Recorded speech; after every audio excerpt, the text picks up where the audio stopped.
Bismillahirrahmanirrahim. Assalamualaikum warahmatullahi wabarakatuh.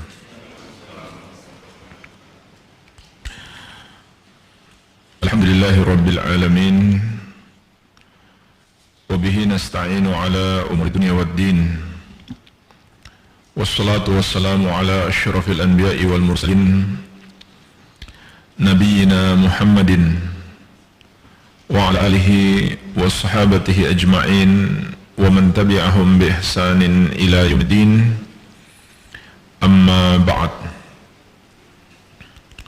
Fa ikhwani fid din wa akhwati fillah, kaum muslimin wal muslimat yang saya cintai dan saya muliakan, rahimani wa rahimakumullah. Semoga Allah Azza wa Jalla senantiasa mencurahkan rahmatnya kepada kita sekalian. InsyaAllah ta'ala kita akan membahas sebuah hadis yang berbicara tentang perhatian Nabi Sallallahu Alaihi Wasallam untuk berdakwah ke berbagai negeri.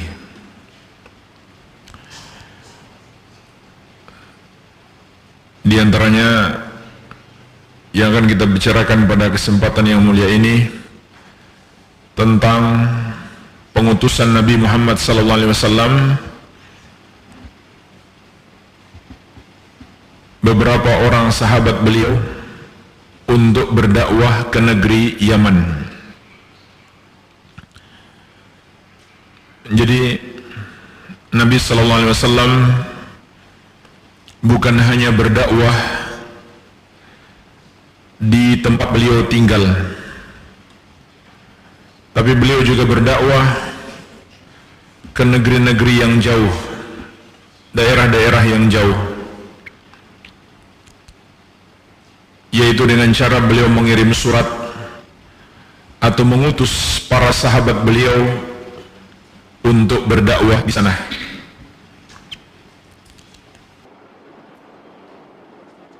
Karena beliau sallallahu alaihi wasallam diutus untuk seluruh umat manusia, bukan hanya untuk orang Arab atau orang di sekitar Makkah dan Madinah, tapi terhadap seluruh umat manusia beliau diutus. Surat Al-A'raf ayat 158, Allah Azza wa Jalla menegaskan, Qul ya ayyuhan nas inni rasulullahi ilaikum jami'an. Katakan, sampaikan kepada semua manusia, wahai manusia, sesungguhnya aku adalah utusan Allah untuk kalian semuanya. Sesungguhnya aku adalah utusan Allah untuk kalian semuanya. Jadi Nabi kita yang mulia sallallahu alaihi wasallam, di antara yang harus kita yakini dari kerasulan beliau adalah beliau diutus kepada seluruh umat manusia. Dan sepakat ulama tidak ada perbedaan pendapat, barang siapa yang berkeyakinan Nabi sallallahu alaihi wasallam tidak diutus kepada seluruh manusia, maka dia bukan seorang muslim. Atau kalau tadinya dia muslim, Islamnya batal. Tidak ada perbedaan pendapat ulama. Seperti dia mengatakan Nabi SAW hanya diutus untuk orang Arab saja, atau hanya diutus di masa beliau. Sekarang zaman sudah berubah, maka syariat beliau sudah tidak lagi berlaku. Maka orang yang punya keyakinan seperti itu, Islamnya batal berdasarkan ijma' ulama. Atau dia mengatakan sebagian, bukan semuanya, sebagian saja, atau salah satu saja syariat Nabi Muhammad SAW tidak berlaku di negeri kita, hanya berlaku untuk orang Arab. maka Islamnya batal. Sepakat seluruh ulama, tidak ada perbedaan pendapat. Jadi ini termasuk prinsip akidah, bagian dari syahadatu anna Muhammadar Rasulullah. Bukan hanya mengimani Muhammad SAW sebagai utusan Allah, tapi juga harus mengimani beliau diutus untuk seluruh umat manusia. Ini termasuk prinsip akidah. Barang siapa yang menyelisihinya, maka membatalkan Islamnya. Oleh karena itu jemaah sekalian, Nabi SAW berdakwah ke seluruh negeri yang beliau mampu lakukan, walaupun beliau tidak datang langsung, apakah melalui surat atau mengutus para sahabat beliau. Maka inilah di antara hadis yang menjelaskan tentang kisah pengutusan sahabat yang mulia Mu'adz bin Jabal radhiyallahu taala anhu ke negeri Yaman untuk berdakwah di sana. Dan ini adalah kelanjutan pembahasan Kitab Tauhid bab yang ke-5, bab tentang kewajiban berdakwah, mengajak manusia kepada tauhid, dan teladan Nabi SAW dan para sahabat dalam mendakwahkan tauhid. Hadis ini diriwayatkan dari sahabat yang mulia Ibnu Abbas radhiyallahu ta'ala anhuma,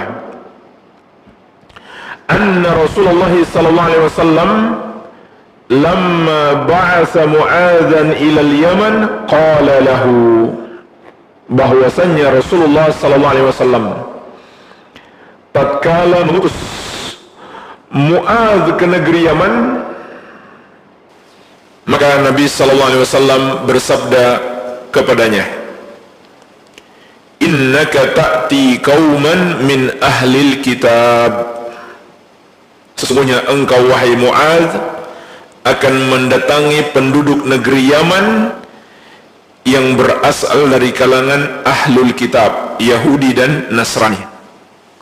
Jadi di masa Nabi SAW diutus, penduduk Yaman itu kebanyakan Yahudi dan Nasrani, termasuk Abraha, Raja Yaman sebelum Nabi SAW diutus, seorang Nasrani. Mengapa Abraha ingin menghancurkan Ka'bah? Karena dia ingin memalingkan orang-orang Arab ke gereja yang dia bangun di negeri Yaman, gereja yang megah. Dia seorang Nasrani, dia adalah gubernurnya Romawi. Jadi Yaman di masa Nabi SAW atau sebelum beliau diutus itu di bawah kekuasaan Romawi. Abraha adalah gubernurnya Romawi. Abraha membangun gereja besar untuk menyaingi Ka'bah. Dan apa yang terjadi? Orang Arab di negeri Yaman itu melecehkan gereja Abraha, dibuang kotoran. Karena orang Arab ini juga marah, kenapa dia mau saingi Ka'bah kita? Jadi itu orang-orang musyrik di masa jahiliyah, mereka masih memuliakan Ka'bah. Maka gereja Abraha itu dibuang kotoran. Disitulah Abraham marah besar dan mengerahkan pasukan besar, pasukan bergajah untuk menghancurkan Ka'bah. Lalu Allah Subhanahu wa ta'ala menghancurkan Abraha dan semua bala tentaranya, tidak ada yang tersisa. Jadi penduduk Yaman ketika itu adalah ahlul kitab, Yahudi dan Nasrani. Maka Nabi SAW berpesan kepada Mu'adz, "Falyakun awwala ma tad'uuhum ilaih syahadatu an la ilaha illallah." Maka hendaklah yang pertama engkau dakwahkan kepada mereka adalah syahadat la ilaha illallah, syahadat untuk mentauhidkan Allah. Wa fi riwayatin, dalam riwayat yang lain, ila ayyuwahidullah, ajak mereka untuk mentauhidkan Allah. Fa inhum ata'uka lidzalik fa'alimhum anna Allah aftarada alaihim 5 salawatin fi kulli yawmin wa lailatin. Kalau mereka sudah menatimu untuk mentauhidkan Allah, artinya sudah masuk Islam, maka ajarkan kepada mereka bahwasannya Allah mewajibkan atas mereka solat 5 waktu dalam setiap hari dan malam. Fa inhum ata'uka lidzalik fa'alimhum anna Allah aftarada alaihim sadaqatan tu'khadhu min aghniyaihim faturaddu ala fuqaraihim.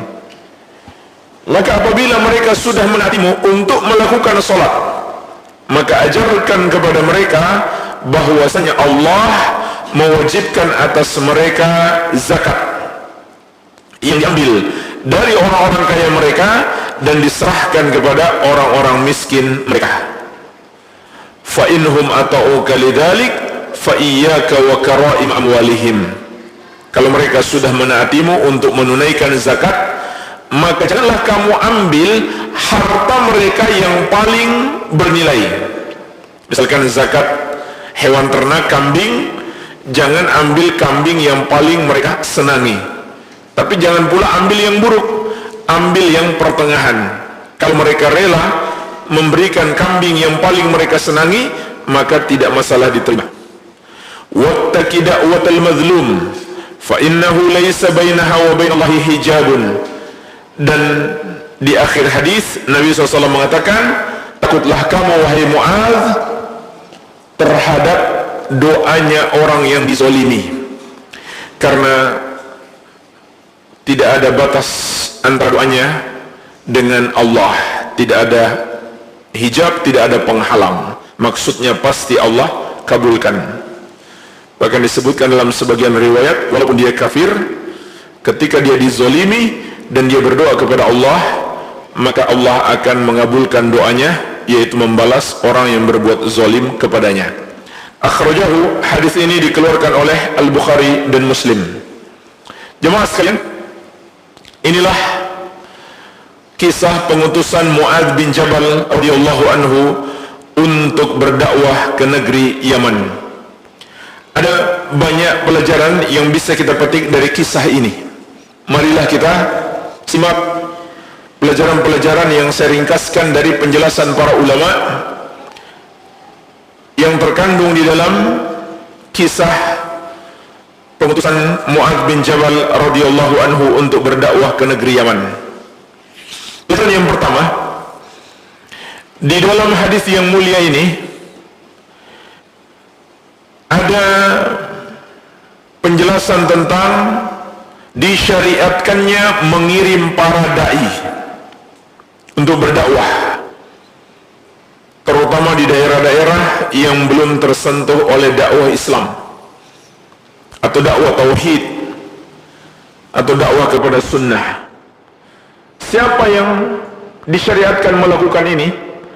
Pertama sekali, dan ini wajib hukumnya, pertama sekali diwajibkan bagi pemerintah. Ini termasuk tugas utama pemerintah. Termasuk tugas utama pemerintah. Mungkin ada di antara kita atau ada di antara anak-anak kita kelak menjadi pejabat negara, pemimpin negara. Harus kita ajari mereka bahwasanya tugas utama para pemimpin, para pejabat itu adalah memperhatikan urusan agama, memperjuangkan agama Allah, menjaga agama Allah, dan memberlakukan aturan-aturan yang sesuai dengan agama Allah Azza wa Jalla. Ini tugas utama setiap pemerintah. Dan ini pertama sekali yang Allah akan minta pertanggungjawaban kelak di hari kiamat.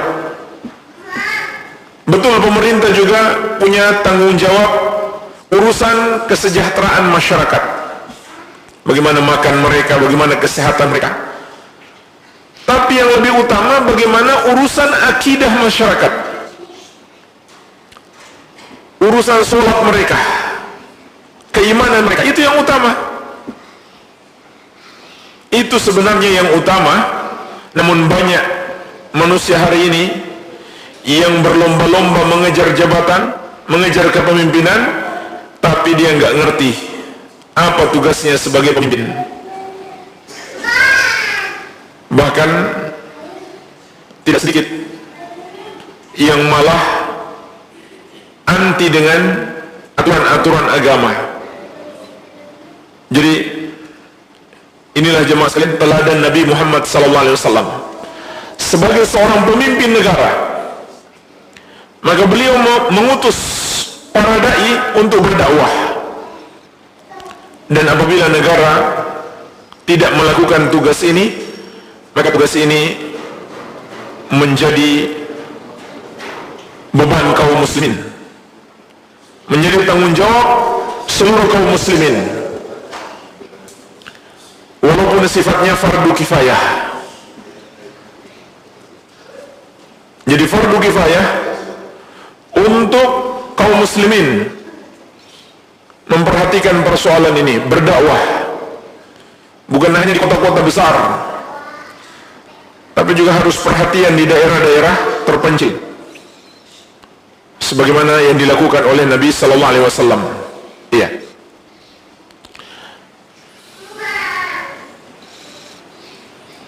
Pelajaran berikutnya, kita akan memetik pelajaran di awal-awal terkait dengan dakwah terlebih dahulu, karena kita dalam pembahasan bab tentang berdakwah. Jadi pelajaran yang pertama, dalam hadis ini terkandung anjuran syariat atau perintah syariat untuk mengirim para dai, dan ini awalnya ada tugas pemerintah. Tapi kalau pemerintah tidak melakukan, maka menjadi tugas seluruh kaum muslimin, menjadi fardu kifayah untuk kaum muslimin. Iya. Kemudian yang kedua, hadis yang mulia ini menunjukkan orang yang diutus berdakwah adalah orang yang berilmu. Orang yang berilmu. Buktinya apa? Nabi SAW memilih Mu'adz bin Jabal. Dan ada hadis lain yang menjelaskan yang diutus ke Yaman itu semuanya ada 3 orang.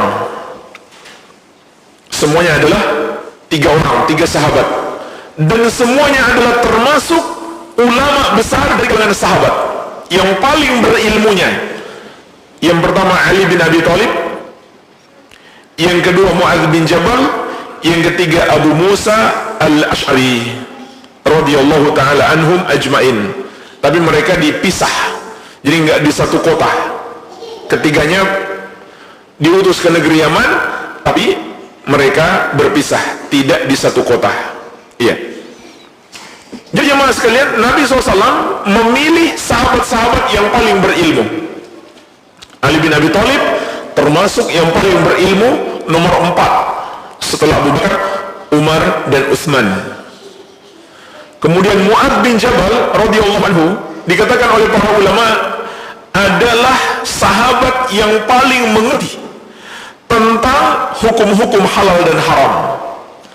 Dan di masa Umar bin Khattab radhiyallahu anhu menjadi khalifah, beliau memerintahkan kaum muslimin untuk mendatangi Mu'adz bin Jabal untuk belajar ilmu agama. Jadi luar biasa, yang Nabi SAW pilih adalah orang yang paling berilmu. Walaupun ketika itu Mu'adz masih sangat muda, karena Nabi SAW wafat, Mu'adz itu baru ketika Mu'adz wafat, dia baru berumur 38 tahun. Mu'adz wafat baru 38 tahun. Iya, jadi beliau ketika itu, ketika diutus Nabi SAW, ya kurang lebih umurnya masih 20-an. Masih 20-an. Jadi Mu'adz ketika diutus Nabi SAW ke negeri Yaman itu masih 20-an umurnya. Karena beliau itu wafat di Syam tahun 18 Hijriah ketika berumur 38 tahun. Berarti ketika Nabi SAW wafat kurang lebih tahun 10 Hijriah, Mu'adz ketika itu berumur sekitar 30 tahun. Nah berarti beliau diutus ke negeri Yaman masih 20-an tahun. Walaupun begitu beliau adalah sahabat yang termasuk yang paling berilmu. Kenapa? Karena belajar. Walaupun masih muda, karena dia menuntut ilmu, maka beliau termasuk sahabat yang paling berilmu. Dan Nabi SAW pernah bersabda, Mu'adzun yuhsyaru yawmal qiyamah amal ulama biraqwatin, bahwasanya Mu'adz akan dibangkitkan di hari kiamat di depan para ulama dengan jarak 1 lemparan panah. Jadi Mu'adz adalah pemimpin para ulama kelak di hari kiamat. Ya.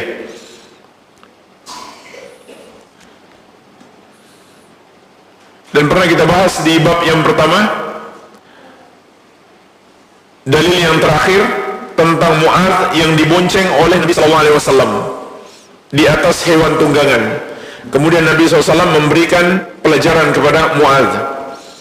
Artinya beliau walaupun masih muda, tapi sering menyertai Nabi Muhammad SAW dan menerima pelajaran-pelajaran. Maka beliaulah diantara yang terpilih untuk ditugaskan berdakwah ke negeri Yaman. Nah, pelajaran yang bisa kita petik di sini, yang sepatutnya diutus untuk berdakwah adalah orang yang berilmu. Adalah orang yang berilmu. Bukan orang yang baru tobat kemarin, asal pintal ceramah, bisa bikin orang ketawa, langsung berdakwah. Enggak seperti itu. Itu kebanyakan yang merusak dakwah, yang menghancurkan dakwah. Orang-orang bodoh, hanya kebetulan dia pintar ceramah, bisa bikin orang ketawa, bisa bikin orang nangis, lalu dia terjun di medan dakwah, maka dia sesat dan menyesatkan tanpa dia sadari. Apalagi mu'alaf, belum lama masuk Islam, baca Quran saja belum beres, tiba-tiba sudah berdakwah keliling sana kemari. Ini banyak yang malah merusak dakwah, bukan memperbaiki, tapi merusak kaum muslimin. Jadi jemaah sekalian, bahaya besar berdakwah tanpa ilmu dan menyelisihi petunjuk Nabi SAW. Sebagaimana telah kita bahas di dalil yang pertama dalam bab ini, surat Yusuf ayat 108, Allah menyebutkan tentang dakwah Nabi SAW, ala basiratin, dakwah di atas ilmu, dakwah di atas ilmu. Dan ilmu yang dibutuhkan dalam dakwah bukan hanya ilmu tentang syariat, tapi itu yang paling utama, tapi juga ilmu tentang bagaimana menyampaikan dakwah dan kondisi orang yang didakwahi. Oleh karena itu, dalam hadis ini juga ada pelajaran yang bisa kita petik, yaitu Nabi SAW mengajarkan kepada Mu'adz keadaan orang yang akan beliau dakwahi. Jadi ini termasuk ilmu yang dibutuhkan di dalam dakwah. Kita tahu dengan siapa kita berhadapan. Paling tidak kita ketahui tingkah berpikir mereka, apa yang tepat disampaikan kepada mereka, bahasanya bagaimana. Jangan kita capek-capek bicara dia nggak ngerti atau dia salah paham. Ini sangat berbahaya. Makanya Nabi SAW dalam hadis ini mengatakan, sesungguhnya engkau akan mendatangi satu kaum dari kalangan ahlul kitab. Jadi Nabi SAW memberitahukan kepada Mu'adz keadaan orang-orang yang akan dia dakwahi. Maka di sini kita bisa memetik pelajaran, termasuk ilmu yang kita butuhkan dalam berdakwah adalah mengetahui keadaan orang yang kita dakwahi. Dan juga dalam hadis ini mengandung pelajaran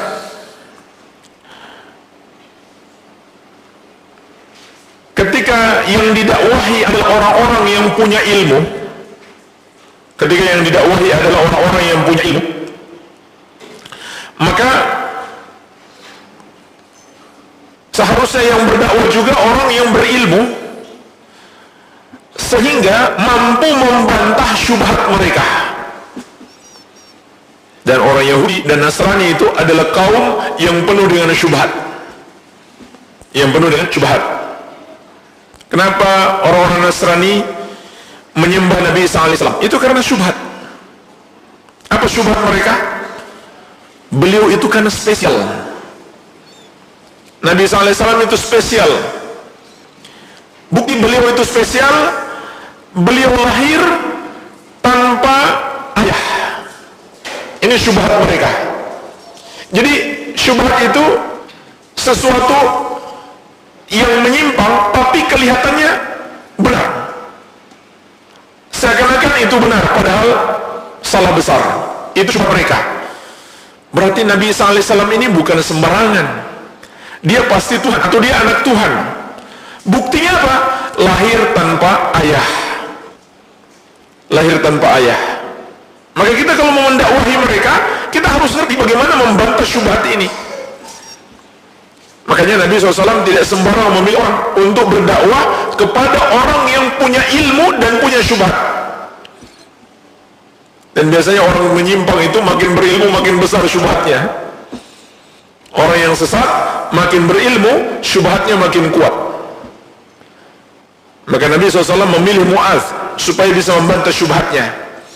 Dan Allah sendiri telah membantah syubhat ini. Kata Allah, Inna masala Isa indallah kamathali Adam, khalaqahu min turabin, summa qala lahu kun fayakun. Perubahan Nabi Isa alaihissalam di sisi Allah sama saja dengan Adam.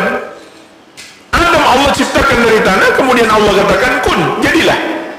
Maka terciptalah beliau. Ini dalil secara syar'i. Adapun secara akal sehat, kita bisa mengatakan kepada mereka, kalau kalian menyembah Nabi Isa alaihissalam dengan alasan bahwa beliau itu manusia spesial karena lahir tanpa ayah, maka kita katakan, kalau begitu Nabi Adam alaihissalam lebih pantas disembah. Beliau lebih spesial, kelahiran lebih spesial lagi, bukan hanya tanpa ayah tapi juga tanpa ibu. Itu secara logis, secara akal sehat. Seharusnya kalian juga menyembah Nabi Adam alaihissalam. Kenapa kalian tidak menyembah Nabi Adam, malah menyembah Nabi Isa alaihissalam? Kalau itu alasannya, bahwa beliau tercipta tanpa ayah, Nabi Adam tanpa ayah dan tanpa ibu. Jadi lebih spesial penciptaan Nabi Adam alaihissalam, lebih dahsyat, lebih luar biasa penciptaan Nabi Adam alaihissalam daripada Nabi Isa alaihissalam. Nah ini jemaah sekalian contoh syubhat dan bagaimana membantahnya. Orang-orang Yahudi dan Nasrani itu punya ilmu, tapi ilmu mereka itu disamarkan oleh berbagai macam syubhat mereka. Makanya Nabi SAW tidaklah mengutus kepada mereka kecuali orang yang berilmu, dan dikabarkan kepada mereka bahwa yang engkau hadapi ini ahlul kitab, agar Mu'adz mempersiapkan diri. Mu'adz sudah tahu ini orang yang penuh syubhat, dia harus mempersiapkan diri bagaimana menjawab syubhat-syubhat mereka. Ini juga penting dalam berdakwah. Ada orang berdakwah kepada orang kafir, kemudian orang kafir itu melontarkan syubhat, malah dia kena syubhat. Ini kan bahaya kalau dia belum siap ilmu. Ini bahaya besar. Dia mau dakwahi orang kafir supaya masuk Islam, ketika orang kafir itu melontarkan syubhat, malah dia kena syubhat. Dia yang termakan dengan syubhat itu. Ini bahaya besar. Jadi kalau yang dihadapi itu orang-orang yang berilmu dan orang-orang yang punya syubhat, maka yang harus menghadapi mereka adalah orang-orang yang berilmu juga. Maka ini fikih dalam berdakwah yang dicontohkan oleh Nabi SAW kepada kita. Kemudian di dalam hadis ini juga Nabi SAW mengajarkan kepada kita prioritas di dalam dakwah. Ini termasuk pelajaran penting yang bisa kita petik dari hadis ini. Apa prioritas dalam berdakwah? Maka nomor satu adalah tauhid. Nomor satu adalah tauhid. Sebab ini yang dipesankan oleh Nabi SAW kepada Mu'adz sebelum beliau berangkat ke negeri Yaman. Hendaklah yang pertama engkau dakwahkan kepada mereka adalah tauhid. Ajak mereka mentauhidkan Allah Azza wa Jalla. Maka jemaah sekalian, dari sini kita pun tahu, inilah manhaj Rasulullah SAW dan para sahabat di dalam berdakwah. Bahkan inilah manhajnya seluruh para nabi dan rasul. Yang selalu mereka utamakan, yang selalu mereka prioritaskan adalah urusan tauhid. Sebagaimana juga Allah tegaskan dalam surat An-Nahl ayat ke-36. Dan ini terdapat dalam pembahasan bab pertama, dalil yang kedua. Surat An-Nahl ayat ke-36. Allah Azza wa Jalla menegaskan, "Wa laqad ba'atsna fi kulli ummatin rasulah an i'budullaha wajtanibu tagut." Dan sungguh kami telah mengutus pada setiap umat itu seorang rasul. Setiap rasul menyerukan, "Wahai kaumku, sembahlah Allah saja dan jauhilah tagut, jauhilah semua yang disembah selain Allah tabaraka wa taala." Jadi ini dakwah seluruh para nabi dan rasul. Ini dakwah Rasulullah SAW dan para sahabat. Oleh karena itu jemaah sekalian, inilah cara termudah untuk mengenali orang yang berdakwah itu, apakah dia mengikuti jalan para nabi dan rasul dan jalan para sahabat Nabi SAW atau menyimpang darinya. Ini cara termudah, yaitu lihat apa yang dia utamakan dalam dakwahnya. Seberapa besar perhatiannya terhadap dakwah tauhid. Kalau kita dapati ada orang yang berdakwah tapi dia tidak mementingkan dakwah tauhid, walaupun dia perhatian terhadap urusan lain, urusan sholat, urusan zakat, sedekah, urusan haji, atau memberantas riba, dia sangat perhatian. Tapi kalau dia meremehkan urusan tauhid, tidak mempersatukan tauhid, tidak pula memberantas kesyirikan, maka itu adalah dakwah yang menyimpang, dakwah yang menyelisihi petunjuk para nabi dan rasul dan para sahabat Nabi Muhammad SAW. Dakwah yang diutamakan, yang diprioritaskan dan diberikan perhatian yang lebih besar oleh Nabi SAW dan para sahabat adalah dakwah tauhid. Dan ini adalah ciri utama Ahlus Sunnati wal Jamaah. Ciri utama dakwah Ahlus Sunnati wal Jamaah, memiliki perhatian yang besar terhadap urusan tauhid. Jadi kalau ada orang yang berdakwah atau sekelompok orang yang berdakwah, perhatiannya lebih besar pada urusan politik misalkan, atau urusan ekonomi, atau urusan militer, itu yang lebih dia pentingkan daripada tauhid dan memberantas kesyirikan, maka itu adalah ciri-ciri dakwah yang menyimpang.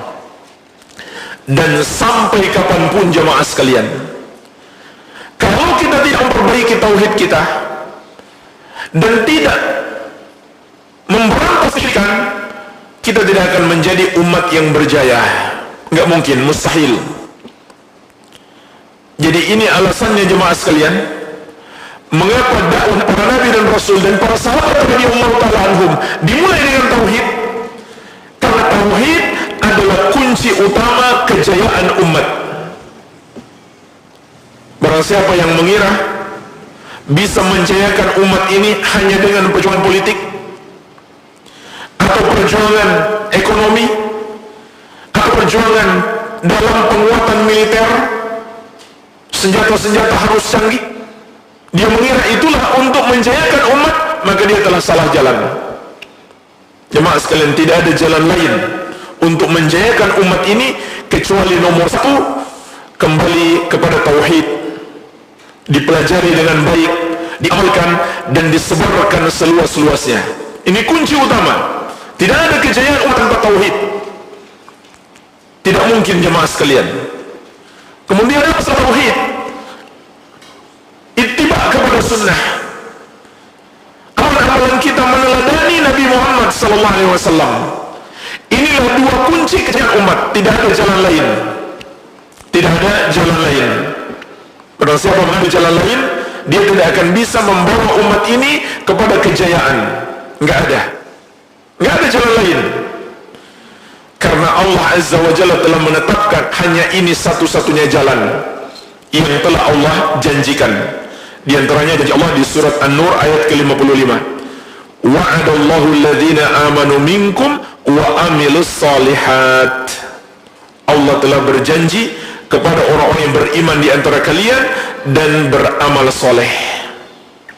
Beriman artinya mentauhidkan Allah dan menjauhi semua pembatal keimanan, baik itu kesyirikan maupun kekufuran.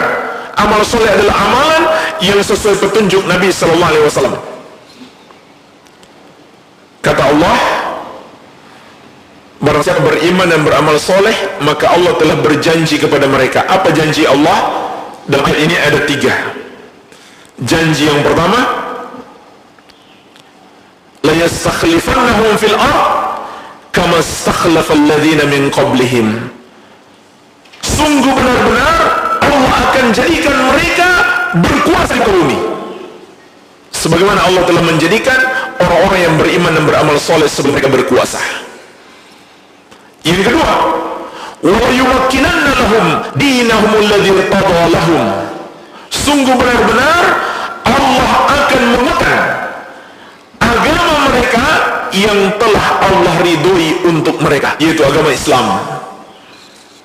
Jadi tegakkan dulu tauhid dan sunnah, baru Allah kuatkan agama kita di bumi kita, di negeri kita. Makanya orang yang mencari jalan lain nggak mungkin dia sukses. Dia keluar dari jalan yang telah Allah tetapkan. Kemudian janji yang ketiga, wala yubaddilannahum min ba'di khawfihim amna. Dan sungguh benar-benar Allah akan menggantikan rasa takut mereka menjadi aman sentosa. Maka mentauhidkan Allah dan mengikuti sunnah Nabi SAW, inilah kunci utama keamanan negara. Karena kita bisa hidup aman tidak lain anugerah dari Allah Azza wa Jalla. Maka inilah kunci utamanya. Baik, jadi jemaah sekalian, inilah sebabnya mengapa dakwah itu harus dimulai dengan tauhid dan selalu diprioritaskan tauhid, karena tauhid adalah kunci kejayaan umat. Kemudian yang lebih penting lagi adalah tauhid adalah syarat diterimanya amalan kita. Tidak mungkin diterima amalan kita tanpa tauhid. Amalan-amalan orang yang berbuat dosa syirik terhapus, nggak diterima oleh Allah. Sebagaimana Allah tegaskan dalam banyak ayat, diantaranya di surat Al-An'am ayat 88.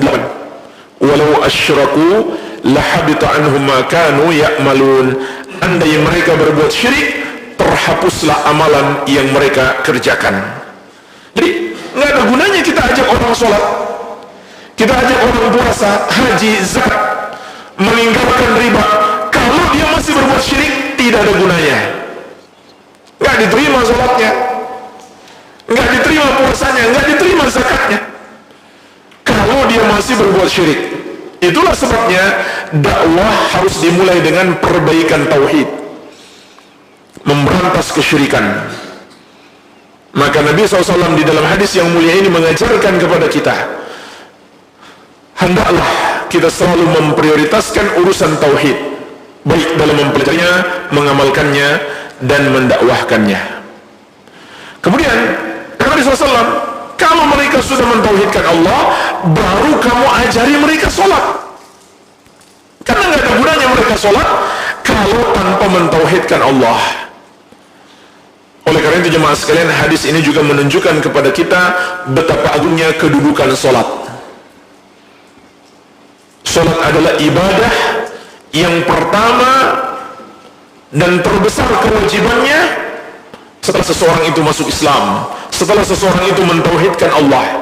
Yang pertama kita ajarkan kepadanya adalah sholat. Menunjukkan kepada kita, hadis yang mulia ini menunjukkan kepada kita betapa agungnya sholat di dalam syariat Islam. Kemudian setelah sholat, puasa. Kata Nabi SAW, kalau mereka sudah mau sholat, maka afwan ajarkan sedekah, zakat. Bukan puasa tapi zakat. Kata Nabi SAW, setelah mereka mau sholat, maka ajarkan zakat. Dan tidak boleh dibalik. Ajarkan zakat dulu baru sholat. Kenapa? Kalau nggak sholat juga nggak ada gunanya berzakat. Percuma berzakat. Kenapa? Karena meninggalkan sholat termasuk kekufuran. Termasuk kekufuran. Dan sepakat seluruh ulama, tidak ada perbedaan pendapat, meninggalkan sholat dosanya lebih besar dari semua dosa-dosa besar. Sebagaimana dinukil oleh Imam Ibnu Qayyim rahimahullah dalam Kitabus Shalah, sepakat seluruh ulama, tidak ada perbedaan pendapat, meninggalkan sholat itu lebih besar daripada membunuh. Membunuh kan dosa besar, tapi ternyata meninggalkan sholat lebih besar lagi dosanya. Atau berzina, berzina dosa besar sekali, tapi ternyata meninggalkan sholat lebih besar dosanya. Makan riba dosa besar, tapi meninggalkan sholat lebih besar lagi, dan seterusnya. Sepakat seluruh ulama, meninggalkan sholat lebih besar dari semua dosa-dosa besar. Kenapa? Karena meninggalkan sholat adalah kekafiran. Hanya saja ulama beda pendapat, kufur akbar atau kufur asgar. Kufur akbar atau kufur asgar. Sekedar meninggalkan sholat, di situ ulama beda pendapat. Tapi kalau mengingkari sholat, ulama sepakat. Orang yang mengingkari sholat, maka Islamnya batal. Jadi bedakan ya, antara orang yang mengingkari suatu syariat dan tidak mengamalkan syariat itu. Orang yang mengingkari syariat, apakah syariat itu sholat, puasa, zakat, haji, sepakat seluruh ulama, tidak ada perbedaan pendapat, Islamnya batal. Dia bukan lagi seorang muslim, dia kafir, murtad, keluar dari Islam. Tidak ada perbedaan pendapat ulama kalau dia tidak mengimani syariatnya. Tetapi jemaah sekalian, sekedar dia meninggalkan sholat atau meninggalkan amalan-amalan yang lainnya untuk meninggalkan sholat, tapi dia masih mengakui kewajiban sholat, maka di situ ulama khilaf, apakah dia kafir atau tidak. Pendapat yang lebih kuat insyaallah hukumnya adalah sama, termasuk kekufuran, kufur akbar, bukan kufur asgar. Bukan kufur asgar. Tapi untuk selain sholat, orang yang sekedar meninggalkannya, ulama juga sepakat dia tidak kafir. Selain sholat, apa itu puasa, zakat, haji, dan lain-lain, meninggalkan amalan kewajiban selain sholat, sepakat ulama dia tidak kafir, tapi pelaku dosa, namun tidak sampai kafir.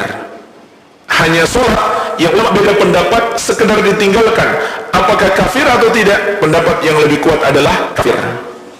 Ini pendapat yang dikuatkan oleh Imam Ahmad, dan bahkan telah dinukil kesepakatan sahabat, sebagaimana dikatakan oleh Abdullah bin Syakik, seorang tabi'in yang mulia rahimahullah ta'ala.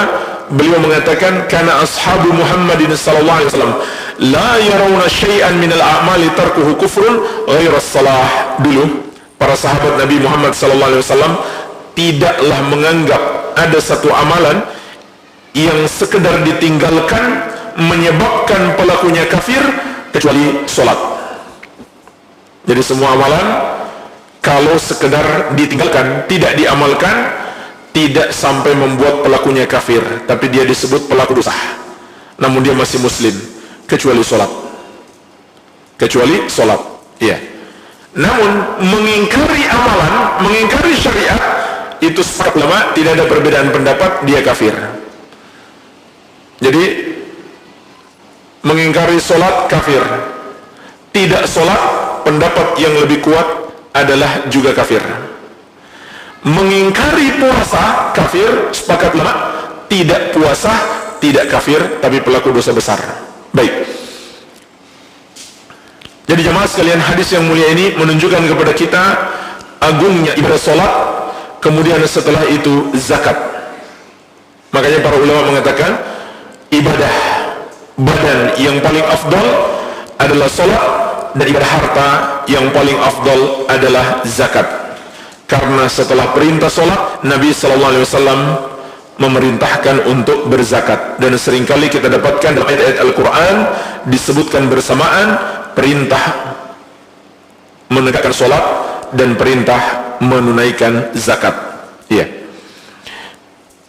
Dan jemaah sekalian, masih terkait dengan dakwah,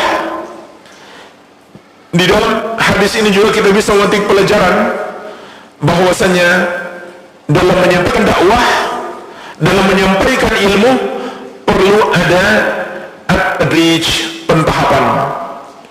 Tahapannya gimana? Sampaikan dulu yang paling penting, kemudian yang penting, kemudian yang berikutnya. Dan seluruh ajaran agama semuanya penting, tidak ada yang tidak penting. Itu orang-orang liberal, orang-orang yang rusak akidahnya, dan mereka adalah orang kafir karena mereka mengingkari syariat dan menyamakan semua agama. Maka mereka mengatakan urusan dengan Allah tidak terlalu penting, yang penting baik kepada orang. Jadi mau kafir kepada Allah, mau syirik, itu nggak penting diurus. Yang penting diurus bagaimana akhlak kepada orang. Ini orang-orang kafir. Jadi mereka anggap urusan ibadah itu tidak penting, yang penting bagaimana berbuat baik kepada orang. Ada juga yang kebalikannya, yang penting bagi dia adalah urusan ibadahnya kepada Allah, tapi bagaimana akhlak kepada manusia dia nggak terlalu peduli. Itu juga salah. Jadi jemaah sekalian, tidak ada dalam syariat yang tidak penting. Bagaimana tidak penting? Ini datang dari Allah, syariat yang agung, pasti semuanya penting. Tetapi tetap saja ada tingkatan, ada yang lebih penting daripada yang lain, tapi semuanya penting. Urusan agama semuanya penting, tidak ada yang remeh, tidak ada yang remeh. Jadi itu tadi dua kutub ekstrim. Yang pertama kutub liberal, mereka anggap hubungan dengan Allah, ibadah itu urusan masing-masing, bagi mereka tidak terlalu penting untuk diurus. Yang penting kata mereka baik kepada orang, pasti masuk surga, nggak peduli agamanya apa, walaupun musyrik kafir kepada Allah, menghina Allah, mencaci Allah, nggak ada masalah. Bagi mereka tidak ada yang sesat, tidak ada yang kafir, tidak ada yang sesat kecuali satu, Wahabi. Itu prinsip mereka. Sebaliknya ada juga yang hanya mementingkan hubungannya dengan Allah, sholatnya baik, puasanya baik, zakatnya baik, hajinya baik, tapi lisannya kepada manusia suka menyakiti, tindakan-tindakannya suka merugikan orang. Dia nggak menjaga hubungan baik dengan hamba-hamba Allah. Itu juga salah, tapi lebih salah yang pertama. Maka Islam mengajarkan kita untuk memperhatikan semua sisi agama, tapi kita juga harus paham ada yang lebih penting dibandingkan yang lain. Jadi semua urusan agama penting, tapi ada yang lebih penting. Maka yang lebih penting nomor satu adalah tauhid, kemudian sholat, kemudian zakat. Makanya mengajarkan kepada manusia ketika berdakwah harus mengikuti urutan ini. Ajarkan dulu yang paling penting, kemudian yang penting, kemudian berikutnya. Inilah yang diajarkan Nabi SAW kepada Mu'adz sebelum beliau berangkat ke negeri Yaman untuk berdakwah. Baik, inilah jemaah sekalian beberapa pelajaran terkait dengan dakwah, karena bab kita adalah bab yang berbicara tentang dakwah. Pelajaran yang lainnya yang bisa dipetik dari kisah ini juga menunjukkan kepada kita keutamaan negeri Yaman. Nabi SAW memiliki perhatian khusus untuk penduduk Yaman. Dan dalam hadis Abu Hurairah radhiyallahu anhu yang diriwayatkan Al-Bukhari dan Muslim, ketika datang penduduk negeri Yaman, Nabi SAW bersabda, "Ja'akum ahlul Yaman, arqu afidatan wa alyanu quluban." Kata Nabi Nabi sallallahu alaihi wasallam telah datang kepada kalian penduduk Yaman. Ketika datang penduduk Yaman ke kota Madinah, kata Nabi SAW, telah datang kepada kalian penduduk Yaman. Mereka itu orang-orang yang paling halus hatinya, lembut hatinya, orang-orang yang paling baik hatinya. Kemudian beliau juga mengatakan, al-hikmatu yamaniyah wal fiqhu yaman. Hikmah itu di Yaman, dan fikih, pemahaman terhadap ilmu juga di Yaman. Nabi SAW memberi isyarat, kelak di Yaman akan ada para ulama, termasuk sahabat yang mulia Abu Hurairah radhiyallahu anhu adalah sahabat yang berasal dari negeri Yaman. Kemudian datang, berhijrah, dan belajar kepada Nabi SAW di kota Madinah. Dan ulama-ulama besar kita baca dalam sejarah banyak berasal dari Yaman sampai hari ini. Jadi ini adalah pujian khusus Nabi SAW kepada penduduk negeri Yaman. Dan disinilah pentingnya berdakwah. Dulu negeri Yaman adalah negeri ahlul kitab, negeri kafir, negeri Yahudi dan Nasrani. Tetapi hari ini Yaman adalah negeri Islam, negeri kaum muslimin. Sejak masa Nabi SAW sampai hari ini, Yaman adalah negeri kaum muslimin. Dan disinilah jemaah sekalian pentingnya dakwah. Dengan dakwah terkadang bisa merubah satu negeri, termasuk negeri kita juga kan. Alhamdulillah, karena adanya orang-orang yang datang berdakwah ke negeri kita, negeri yang dulu adalah negeri kufur. Nenek moyang kita dahulu adalah orang kafir, tidak mengenal agama. Kemudian hari ini kita melihat negeri kita adalah negeri kaum muslimin. Itu karena jasa-jasa orang-orang yang datang dahulu berdakwah kepada nenek moyang kita. Mereka masuk Islam dan kita lahir sudah menjadi seorang muslim. Jadi ini jemaah sekalian pentingnya dakwah. Iya. Dan kenapa dinamakan Yaman? Kata Imam Al-Bukhari rahimahullah, dinamakan Yaman karena dia di kanan Ka'bah. Dia di arah kanan Ka'bah. Begitu pula dinamakan Syam, negeri Syam. Ya, negeri Syam itu mencakup hari ini Palestina, Suriah, Lebanon, Yordania. Itu negeri Syam. Karena dia di kiri Ka'bah. Syam secara bahasa artinya kiri, Yaman secara bahasa artinya kanan. Ini artinya apa? Orang-orang Arab sejak dulu memuliakan Ka'bah sebelum Nabi SAW diutus. Artinya mereka mengenal Allah, mereka masih menyembah Allah. Kenapa mereka dikatakan kafir? Padahal mereka memuliakan Ka'bah. Sampai negeri mereka namakan sesuai posisi Ka'bah. Yang di sebelah kanan dinamakan Yaman, yang di sebelah kiri dinamakan Syam, sesuai dengan posisi Ka'bah. Mereka menyembah Allah, memuliakan Ka'bah. Kenapa mereka dianggap kafir? Karena bersamaan dengan itu mereka juga menyembah kepada selain Allah. Itu dia masalahnya. Walaupun mereka menyembah Allah dan mereka juga menyembah kepada selain Allah, maka mereka tetap dianggap kafir. Iya. Kemudian jemaah sekalian, di sini juga ada pelajaran penting, bahwasanya hadis yang mulia ini menegaskan ahlul kitab termasuk orang-orang kafir. Termasuk orang-orang kafir. Karena Nabi SAW jelas mengutus Mu'adz bin Jabal untuk mengajak ahlul kitab masuk Islam. Ahlul kitab adalah Yahudi dan Nasrani. Makanya dalam hadis ini ada pelajaran bantahan kepada orang-orang yang tidak mengkafirkan Yahudi dan Nasrani, seperti orang-orang liberal tadi. Mereka mengatakan semua agama sama, Yahudi dan Nasrani tidak kafir, semua juga akan masuk surga. Jemaah sekalian, keyakinan mereka itu sama saja mereka mengatakan Nabi Muhammad SAW kurang kerjaan. Kenapa kurang kerjaan? Karena mendakwahi orang yang sudah benar agamanya dan nanti juga akan masuk surga. Begitu pula para sahabat kurang kerjaan, jauh-jauh pergi ke Yaman yang didakwahi ternyata walaupun nggak didakwahi tetap masuk surga.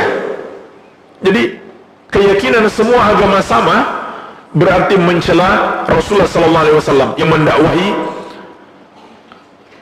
semua manusia yang belum masuk Islam, beliau dakwahi.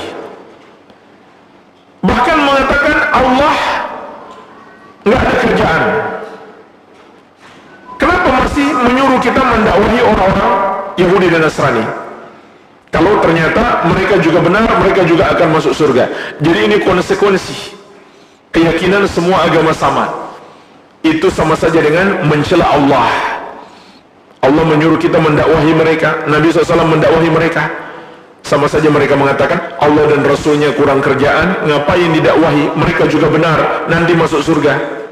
Jadi dalam hadis ini terkandung bantahan kepada orang-orang yang berpemahaman liberal, yang meyakini atau mengatakan semua agama itu sama, tidak ada yang kafir, semuanya akan masuk surga. Iya.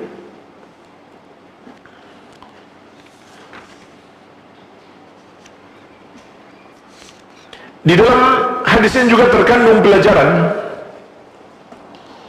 Ini pelajaran penting sekali. Orang yang memiliki ilmu tentang agama, bisa jadi dia belum mengerti la ilaha illallah. Di satu sisi dia belajar ilmu agama, dia paham banyak tentang permasalahan ilmu agama, tapi di sisi yang lain ilmu terpenting belum dipahami, yaitu ilmu tentang la ilaha illallah. Dari fakta, itu fakta. Banyak orang di pondok-pondok pesantren dia kuasai nahwu sharaf, bahkan dia hafal Alfiyah Ibnu Malik 1000 bait lebih pelajaran nahwu, tapi bersamaan dengan itu dia tidak tahu arti la ilaha illallah.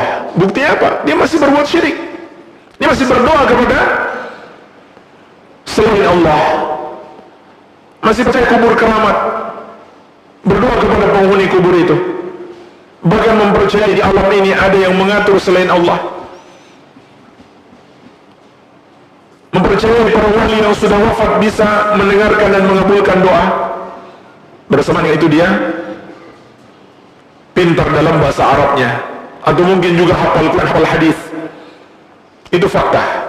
Dan dalam hadis ini Nabi SAW mengatakan engkau akan mendatangi ahlul kitab. Kenapa dikatakan ahlul kitab?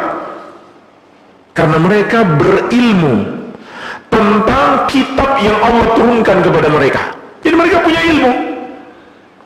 Bersama dengan itu mereka tidak tahu lagi arti la ilaha illallah. Maka Nabi SAW berpesan kepada Mu'adz, yang pertama engkau dakwahi mereka adalah ajarkan la ilaha illallah. Atau bisa juga mereka punya ilmunya tapi tidak diamalkan sehingga perlu diingatkan.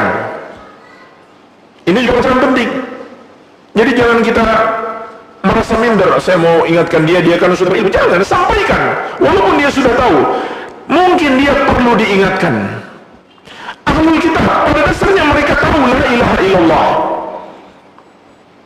Sebagaimana sudah pernah kita pelajari, Nabi Musa alaihissalam meminta kepada Allah zikir yang paling afdal. Kata Allah, ucapkan ya Musa la ilaha illallah. Nabi Musa menjawab, kullu ibadika yaquluna hadza. Ya Allah, semua hambamu kan juga mengucapkan ini. Semua hambamu yang beriman. Jadi ahlul kitab tahu la ilaha illallah, tapi mereka perlu diingatkan. Atau mungkin mereka hanya tahu lafaznya, tidak tahu lagi artinya. Seperti hari ini banyak orang mengaku muslim, tahu lafaz la ilaha illallah tapi tidak tahu artinya.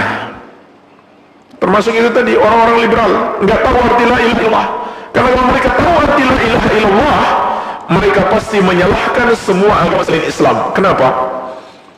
Karena semua agama selain Islam mengajarkan peribadahan kepada selain Allah Azza wa Jalla, dan itu bertentangan dengan la ilaha illallah. Jadi itu kondisi ahlul kitab.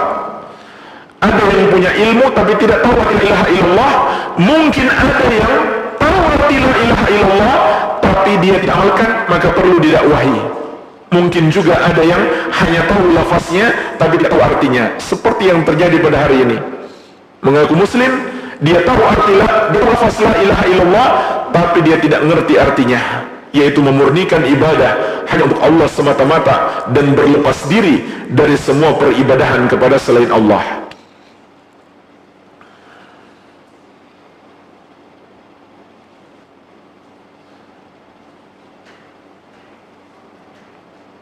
Kemudian pelajaran lainnya yang bisa kita petik dari hadis ini terkait dengan zakat. Maka dalam hadis ini Nabi SAW menjelaskan kepada kita, negara harus mengambil zakat masyarakat, dan dalam syariat negara boleh mengambil zakat baik secara sukarela maupun secara paksa. Nabi SAW memerintahkan kepada Mu'adz, ambil zakat dari mereka. Jadi boleh dilakukan oleh negara. Dan di masa Abu Bakar radhiyallahu anhu, beliau memerangi orang-orang yang tidak mau bayar zakat. Jadi negara boleh sampai pada tingkat memerangi orang-orang yang tidak mau bayar zakat.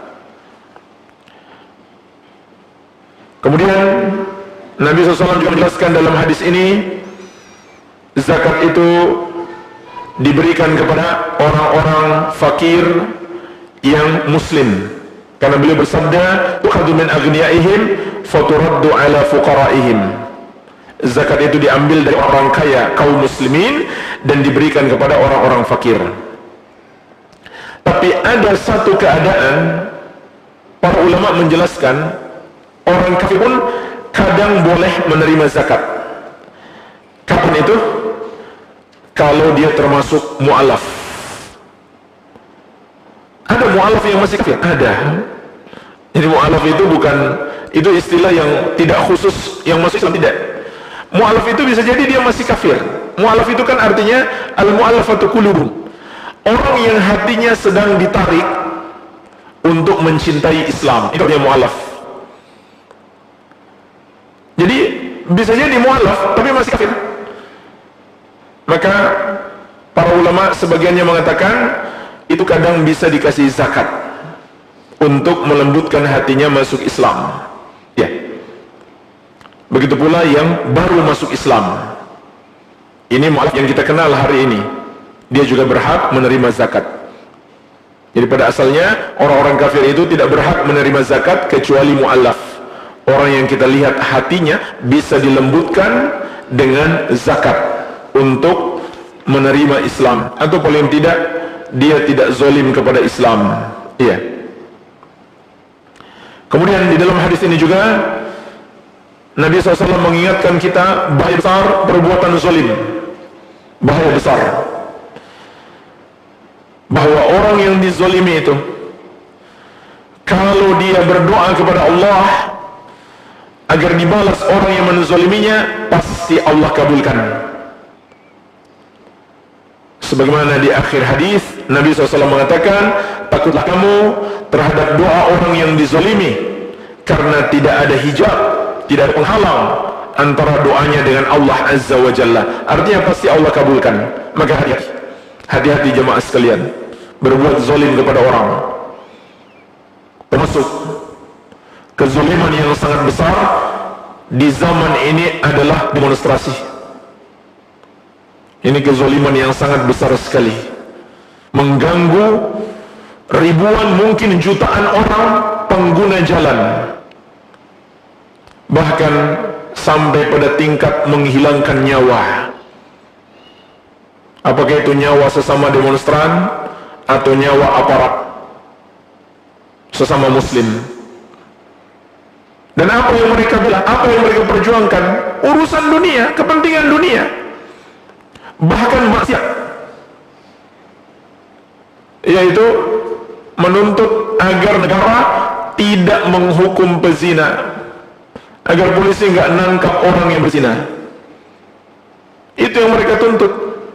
Padahal dulu sahabat berjihad membela agama, tapi Nabi SAW mengatakan, man dayyaqa manzilan aw qata'a tariqan fala jihada lahu. Barang siapa menyempitkan satu rumah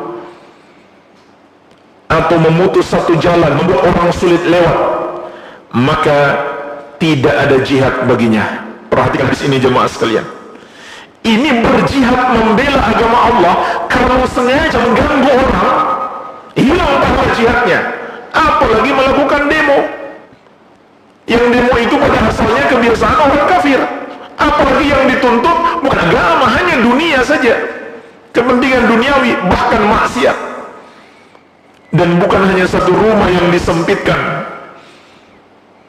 puluhan perumahan, bahkan fasilitas umum, rumah sakit, kantor-kantor pemerintah yang mengurusi urusan rakyat, pusat-pusat ekonomi masyarakat, sekolah-sekolah. Kemudian bukan satu jalan yang mereka blokir. Blokir satu jalan itu dampaknya kepada puluhan jalan, bukan satu dua orang yang jadi korban. Mungkin puluhan ribu sampai jutaan orang yang terjebak kemacetan gara-gara ada demo. Nggak ada demo saja sudah macet, apalagi kalau ada demo. Demo aksi damai saja macet, apalagi demonya anarkis. Ini kezaliman yang sangat besar. Terus kalau ditanya kenapa demo, cuman ikut-ikutan, nggak ngerti apa yang dia perjuangkan, atau teman hoax dipanas-panasi lalu ikut turun ke jalan, nggak ngerti apa yang dia perjuangkan. Ini termasuk kezaliman terbesar. Walau niatnya baik, caranya tidak benar. Dia mau merubah kemungkaran, tapi memunculkan kemungkaran yang justru lebih besar. Dan apabila hilang satu nyawa, maka harus kita takut semua yang terlibat dalam demo tersebut akan bertanggung jawab di hadapan Allah, terutama para provokatornya. Kalau hilang satu nyawa, nyawa seorang muslim, ini pertanggungjawabannya sangat berat sekali di sisi Allah Azza wa Jalla kelak di hari kiamat. Maka hati-hati.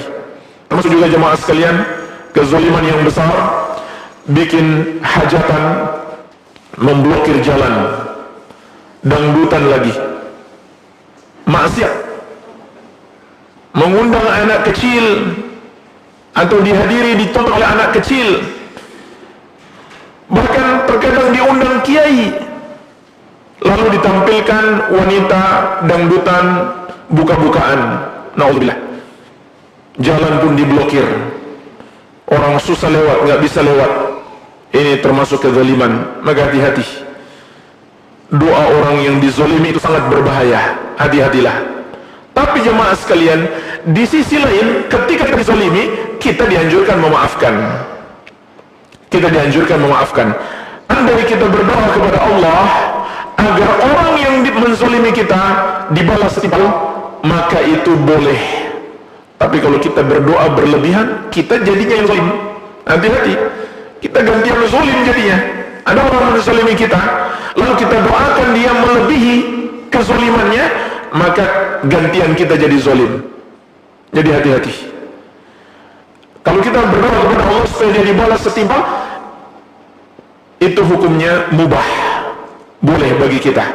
Tapi bukan sesuatu yang dianjurkan dalam syariat. Yang dianjurkan adalah pertama, sabar. Yang kedua, memaafkan. Yang ketiga, membalas orang yang berbuat zalim kepada kita dengan kebaikan. Ini 3 tingkatan yang dianjurkan kepada kita. Minimal sabar. Kalau kita maafkan, lebih besar lagi pahala kita. Kalau kita balas berbuat baik kepadanya, lebih besar lagi pahala kita. Dan inilah Nabi kita yang mulia Muhammad SAW. Orang berbuat zalim kepada beliau, beliau balas dengan kebaikan. Kalau diri pribadi beliau yang disakiti. Tapi kalau agama Allah yang dilanggar, maka beliau tegakkan hukum.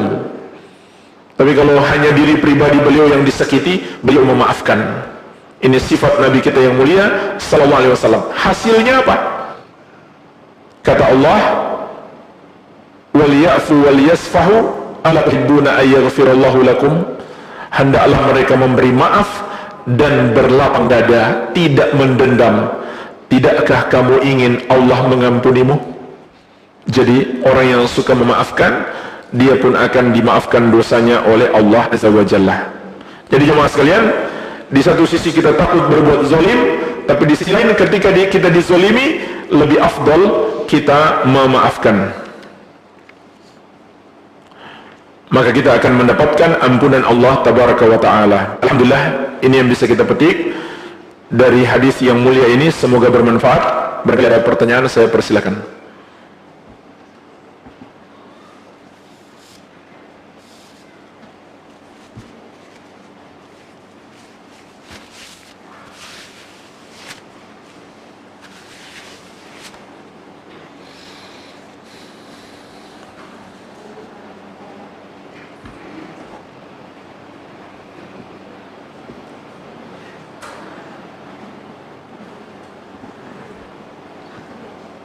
Pertanyaan terkait materi atau pertanyaan umum, tidak apa-apa.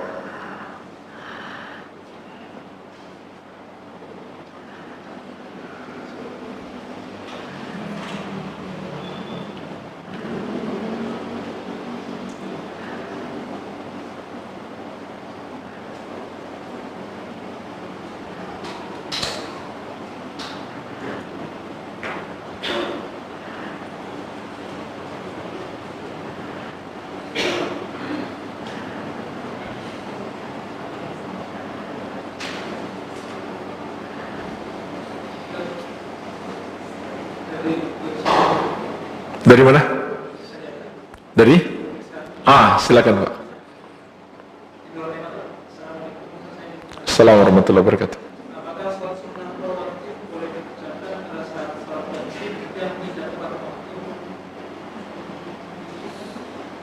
Terus yang kedua, apakah takbir sholat istisqa?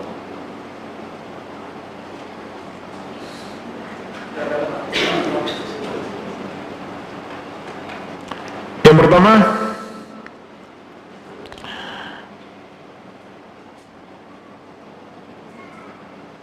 sholat wajib yang terlambat itu tidak menghilangkan tetap dianjurkannya sholat sunnah rawatib. Jadi tetap melakukan sholat sunnah rawatib walaupun kita terlambat. Kecuali kalau terlambatnya sudah mau habis waktu, ya misalkan telat bangun subuh, waktu sudah mau habis, matahari tidak lama lagi terbit, maka jangan lagi sholat sunnah qobliyah subuh, tapi langsung sholat subuh. Dan boleh sholat sunnah qobliyah subuh ini diqadha, bisa langsung dilakukan setelah subuh, bisa juga diqadha di waktu duha. Iya. Jadi tetap dianjurkan sholat sunnah rawatib walaupun kita terlambat, kecuali satu keadaan tadi. Jika kita terlambat dan waktu sholat sudah mau habis, maka hendaklah kita sholat wajib terlebih dahulu. Kalau setelah itu kita mau qadha sholat sunnah yang terlewat tadi, maka tidak mengapa. Ya. Tapi kalau waktunya masih lapang, bangun subuh di masjid sudah selesai, tidak masalah. Kalau masih lapang waktunya, kita sholat sunnah qobliyah subuh terlebih dahulu, baru sholat subuh. Ya. Adapun tentang sholat istisqa saya belum tahu, wallahu a'lam. Ada pertanyaan lain Pak? Silakan. Tadi Bapak mau nanya. Ya Ustaz, kejadian yang kita lihat sekarang ini kan sangat sekali membingungkan ya. Yang di jalan ini sampai anak-anak muda padahal yang dia perjuangkan itu kan sesuatu yang boleh kata isunya mungkin dulu ya, dalam perkara membahas kejadian korupsi itu. Tapi yang kejadian adalah apa? Membingungkan gitu. Artinya gimana kita melihatnya ini apa? Sesuatu yang apa?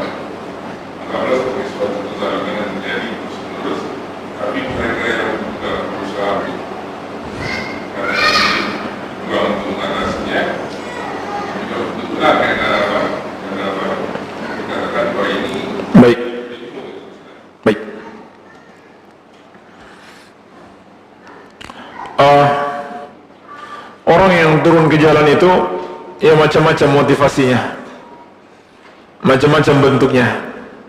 Ada yang mungkin niatnya baik, ingin merubah kezaliman yang dilakukan oleh pemerintah.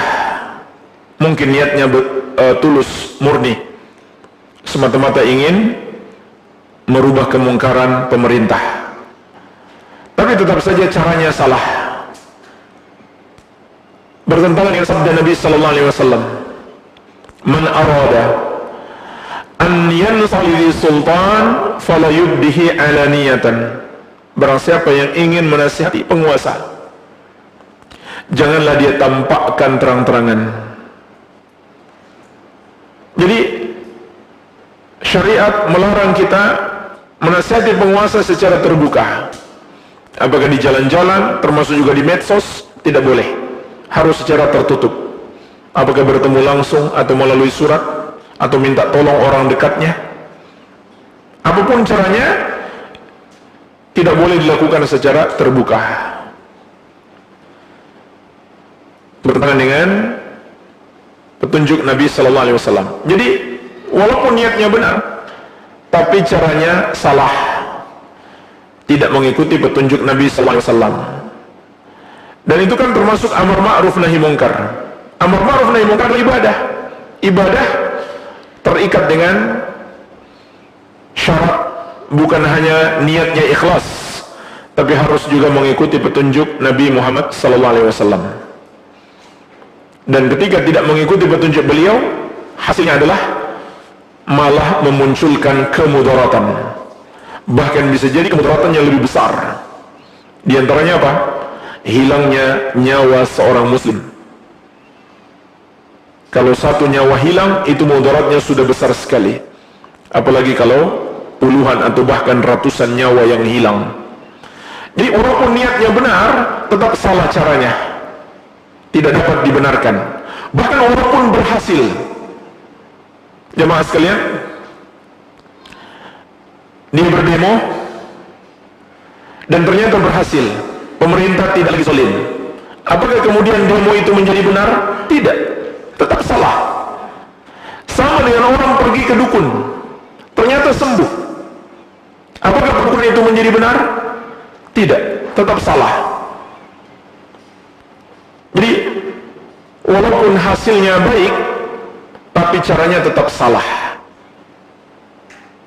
Maka syariat yang mulia kita membimbing untuk tetap mengikuti koridor syariat. Apapun hasilnya, kita serahkan kepada Allah Azza wa Jalla.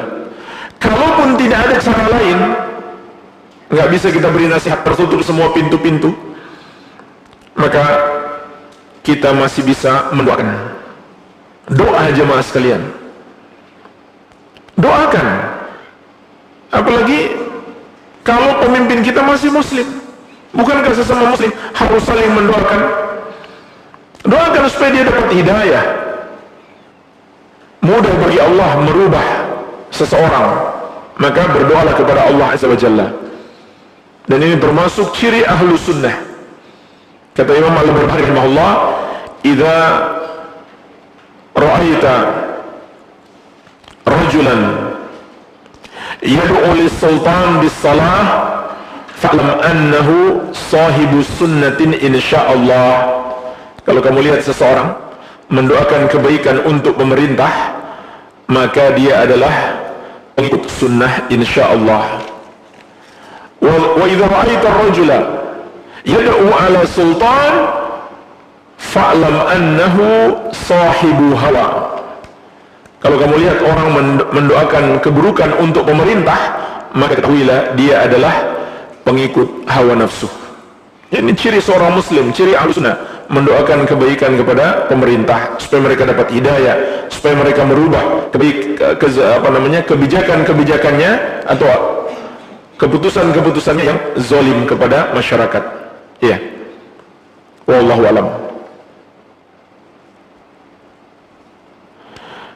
Bagaimana menghadapi ujian-ujian Allah agar tidak mudah limbung?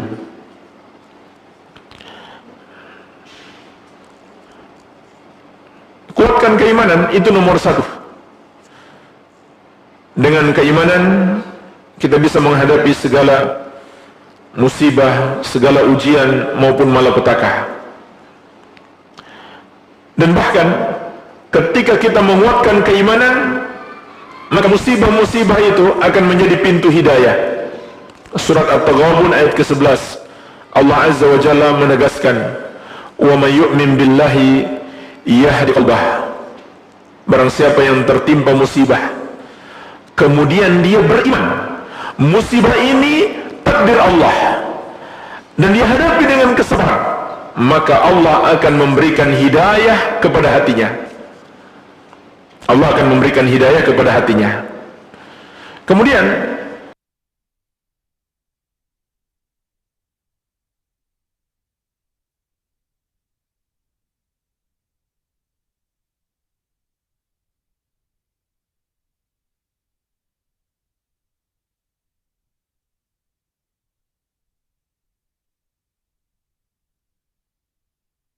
pahami hakikat musibah. Musibah itu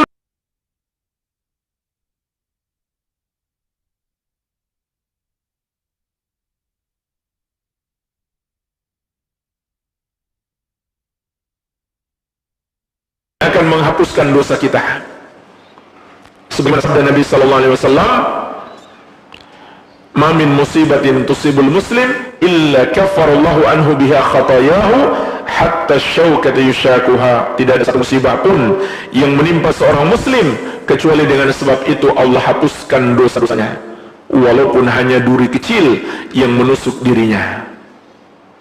Dan kalau kita sabar, maka kita dapatkan pahala sabar yang luar biasa. Innama yuwaffas sabiruna ajrahum bighairi hisab. Sesungguhnya orang-orang yang sabar itu pahala mereka tanpa terhitung.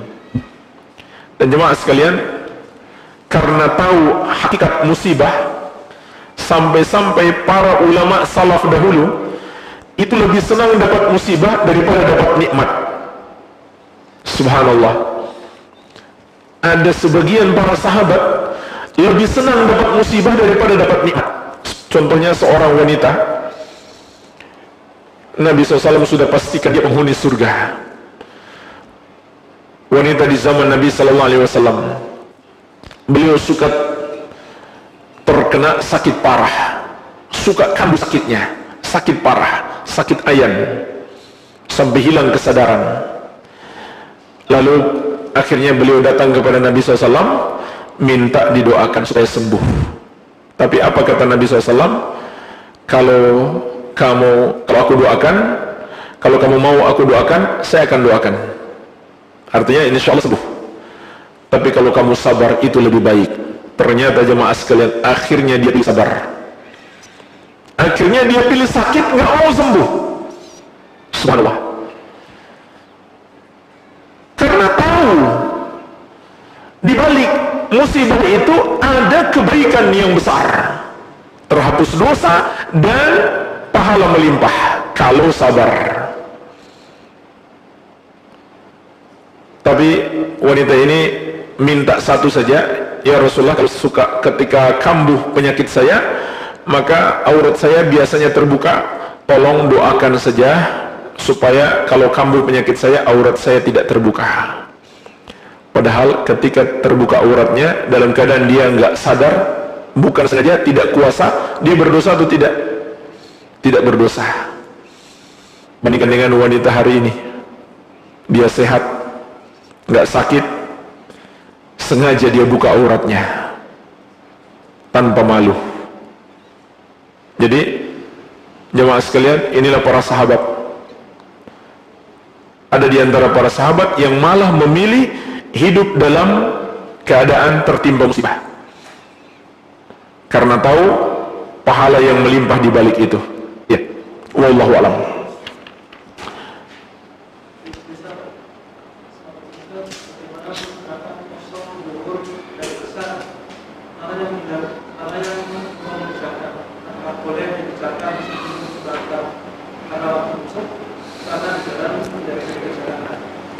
Baik. Menjamak sholat harus tetap sesuai urutan. harus tetap sesuai urutan. Jadi zuhur dulu, kemudian asar, maghrib, kemudian isya. Baik zuhur dan asar itu dikerjakan di waktu zuhur atau dikerjakan di waktu asar, tetap harus sesuai urutan. Bahkan kalau seandainya ada orang terpaksa dia harus mengqadha sholatnya, atau lupa, katakanlah lupa belum sholat asar, kapan dia ingat sudah maghrib, maka tetap dia asar dulu baru maghrib. Pertanyaannya, bagaimana kalau dia sampai ke masjid jamaah mau sholat maghrib, apa yang harus dia sholat? Tetap asar, dan bila dia bermakmum, ketika imam salam dia tambah lagi 1 rakaat. Kalau dia mukim, asarnya tetap 4 rakaat. Iya. Begitu pula dia belum sholat maghrib, masuk masjid, orang sholat isya, boleh dia bermakmum, tapi sampai rakaat ketiga dia tidak ikut berdiri, karena maghribnya kan 3 rakaat. Apa yang dia lakukan? Tunggulah sampai imam salam, baru dia salam sama imam. Ya boleh dia perbanyak doa saja sambil menunggu imam, kan bagus doa setelah tasyahud sebelum salam. Dia perbanyak doa sambil menunggu imam salam. Iya, begitu caranya. Kemudian jemaah sekalian, qasar itu hanya berlaku bagi musafir. Qasar itu artinya meringkas sholat yang 4 menjadi 2. Jadi yang 3 dan sudah 2 itu nggak dikosor lagi. Jadi yang dikosor itu hanya zuhur, asar, dan isya. Dan ini khusus bagi musafir yang sudah pergi meninggalkan kompleks perumahannya. Katakanlah udah sampai bandara, maka sudah bisa kosor. Misalnya kita dari sini mau berangkat, udah sampai bandara, sudah bisa kosor. Beda dengan buka puasa, depan rumah udah bisa. Sebagaimana yang dilakukan oleh Anas bin Malik radhiyallahu anhu. Orang musafar, dia mau berbuka puasa, boleh juga. Tapi kalau nggak berat dia berpuasa, lebih afdal dia tetap puasa. Walaupun dia nggak merasa berat, tapi dia nggak mau puasa, ketika safar boleh. Tapi nggak boleh berbuka sebelum dia betul-betul pergi keluar rumahnya. Depan rumah boleh dia langsung berbuka. Namun untuk sholat harus dia tinggalkan dulu kompleks perumahannya. Artinya kalau dia masih di rumah nggak boleh dia qasar. Tapi kalau jamak boleh. Jamak artinya digabungkan. Jamak itu dilakukan bukan karena safar, tapi karena ada sesuatu yang memberatkan. Jadi jamak itu walaupun musafir, kalau tidak ada yang memberatkan di perjalanan, hendaklah tidak dijamak. Walaupun bukan musafir, tapi ada yang memberatkan, ya katakanlah ada hujan lebat, ya kita udah datang maghrib, terjadi hujan lebat, kalau kita pulang lagi, terus balik lagi, berat, jalanan becek, maka tidak apa-apa kita jamak, kita langsung tarik isya ke maghrib, boleh dijamak. Tapi nggak boleh dikasar, kecuali musafir. Jadi kesimpulannya adalah qasar, meringkas salat, hanya boleh dilakukan musafir setelah dia pergi meninggalkan kompleks perumahannya. Adapun jamak hanya boleh dilakukan bagi orang yang merasa ada sebuah beban berat. Dan umumnya musafir ada beban berat di perjalanan. Tapi kalau merasa tidak berat, maka janganlah dijamak walaupun musafir. Ya. Jadi terkait dengan pertanyaan tadi, kalau dia mau sholat zuhur dan asar, ya harus masuk waktu zuhur dulu dong. Itu yang pertama. Kemudian bolehkah dia asar ke zuhur karena dia mau pergi? Boleh. Kalau dia merasa berat dalam perjalanan, boleh dia tarik, dengan syarat dia tidak boleh qasar. Jadi tetap 4 rakaat. Zuhur 4 rakaat, salam, kemudian asar 4 rakaat, karena dia masih di rumah, belum di perjalanan. Iya. Wallahu alam.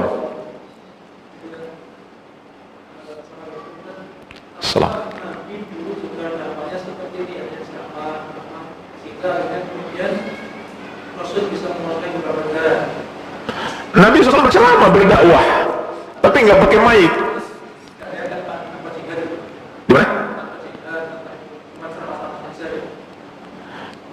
Nabi SAW berdakwah di setiap kesempatan. Kemarin sudah kita bahas kan, di atas kendaraan pun beliau berdakwah. Di mana saja, nggak harus di masjid. Di masjid lebih banyak lagi beliau berdakwah. Ya, banyak kan hadis-hadis Nabi SAW menyampaikan hadisnya di masjid. Dimanapun boleh sampaikan dakwah. Nabi SAW berdakwah di berbagai macam kesempatan. Kadang di pasar, di keramaian, orang ngumpul beliau manfaatkan untuk dakwah. Sampai yang sudah pernah kita bahas, ketika beliau membonceng Mu'adz bin Jabal, beliau menyempatkan untuk dakwah kepada Mu'adz, mengajarkan hadis kepadanya. Iya. Wallahu a'lam, mungkin ini saja yang bisa kita bahas, semoga bermanfaat. Lebih dan kurangnya saya mohon maaf, wabillahi taufik. Subhanakallahumma bihamdik, asyhadu an la ilaha illa anta, astaghfiruka wa atubu ilaik. Wa sallallahu ala nabiyyina Muhammadin wa alihi wa sallam, walhamdulillahi rabbil alamin. Wassalamualaikum warahmatullahi wabarakatuh.